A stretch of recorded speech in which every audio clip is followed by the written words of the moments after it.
БРМ на 11 и 12 јули 2018 влегува во НАТО, прашањето за името во рацете на Кодзиас и Сириза. Ова е наслов на текст објавен на грчкиот портал Differnews, повекувајќи се на високи доверливи извори во грчките дипломатски кругови. И овој портал потврдува дека решавањето на спорот за името оди според веќе утврден распоред, според кој македонската влада се согласила на целосно уништување на проектот Скопје 2014, како и преименување на автопатот и меѓународниот аеродром.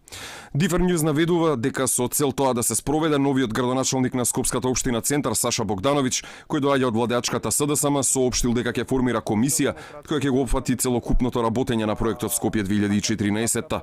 Порталот тврди дека шефовите на дипломатиите на двете земји Никос Кодзиас и Никола Димитров ќе изберат задкулисни контакти за надминување на препреките и оти веќе постои процес на два паралелни патишта. Првиот ќе вклучува дискусии околу името и опсегот на употреба, каде што е очигледно дека тешкотијата лежи во обемот и толкувањето на ерга омнес. Вториот е за изведените придавки, кратенки и трговски имиња. Изведените придавки го вклучуваат идентитетот и јазикот, елементи кои го допираат јадрото на македонизмот и иренетизмот на Скопје.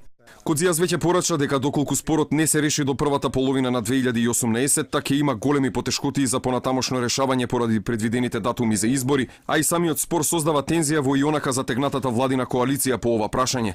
Имено Панос Каменос, лидерот на независни грци, одбива во името на нашата држава воопшто да стои терминот Македонија. А дека активно се работи на промена на името од наша страна, потврди и самиот премиер Зоран Заев во интервју за Антена М. Но оно што е важно, ми има проблем имена. Многу е важно да се фокусираме на проблем имена која Грчка има за наше уставно име и верувам да ќе начин употреба ток новог имена, ќе бити, како ќе бити или слично.